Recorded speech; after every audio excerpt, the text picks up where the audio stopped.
Assalamualaikum warahmatullahi wabarakatuh.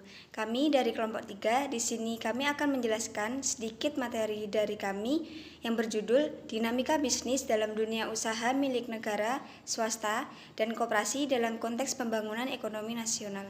Baiklah, langsung saja kita masuk pada materi pertama, yaitu konsep, prinsip, dan hukum ekonomi makro dan mikro. Konsep ekonomi makro ada 3, yaitu output dan income, tingkat pengangguran, inflasi dan deflasi. Selanjutnya, konsep ekonomi mikro juga ada 3, yaitu teori produksi, teori harga, dan teori distribusi. Prinsip-prinsip ekonomi ada 2. Yang pertama, dengan pengorbanan tertentu akan mendapatkan kepuasan sebesar-besarnya. Dan dengan pengorbanan sekecil-kecilnya akan mendapatkan kepuasan tertentu.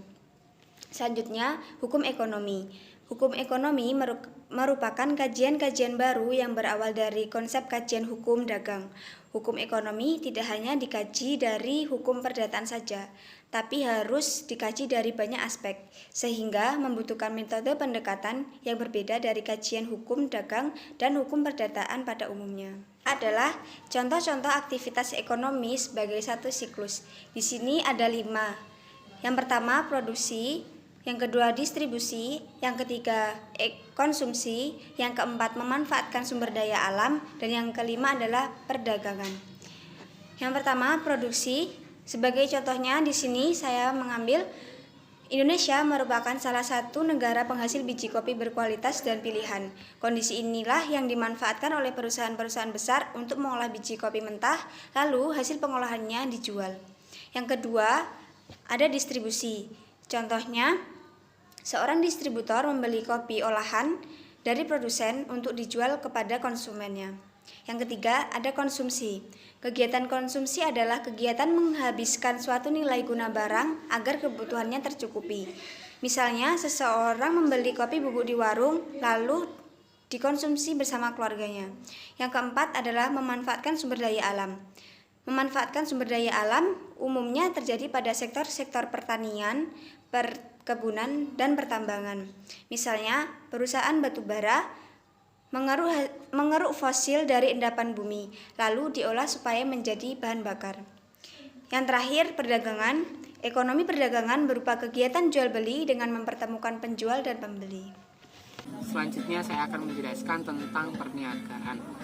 Perniagaan ini sendiri adalah merupakan bentuk dari organisasi yang diiktiraf dan sah sebagai penyedia perkhidmatan atau barang atau keduanya kepada pelanggan, perniagaan, serta entiti kerajaan. Nah, perniagaan ini sendiri terdapat beberapa jenis serta berbagai akibatnya.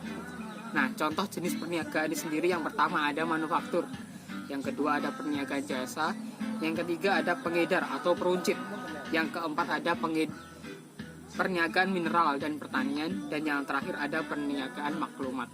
Saya di sini akan menjelaskan tentang kegiatan ekonomi untuk meningkatkan kesejahteraan bangsa Indonesia. Nah, sebelum itu, apa sih yang disebut dengan kegiatan ekonomi? Nah, kegiatan ekonomi adalah kegiatan yang dilakukan individu atau kelompok untuk memperoleh barang atau jasa. Nah, gunanya untuk apa? Gunanya untuk memenuhi kebutuhan hidup dengan saling mempertukarkan atau menukarkannya dengan mata uang.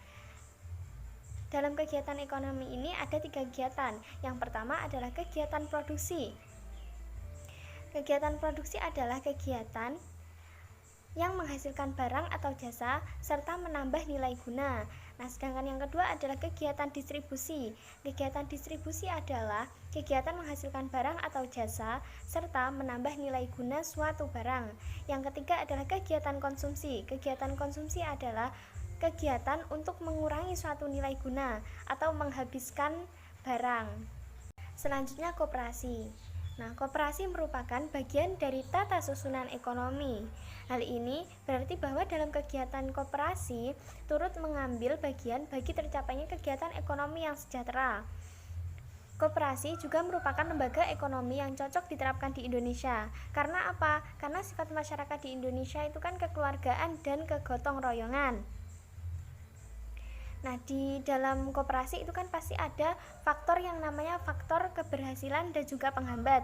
Nah, faktor keberhasilannya yaitu yang pertama, kemampuan menciptakan pasar, yang kedua, menghimpun dan menanamkan modal, dan yang ketiga, penggunaan faktor-faktor ekonomi yang lebih ekonomis melalui pembantuan biaya.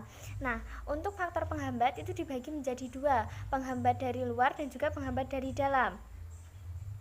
Yang penghambat dari dalam, yang pertama itu pengurus koperasinya, dan yang kedua, keanggotaan dalam koperasi. Yang ketiga, pengawas koperasi yang kurang memadai.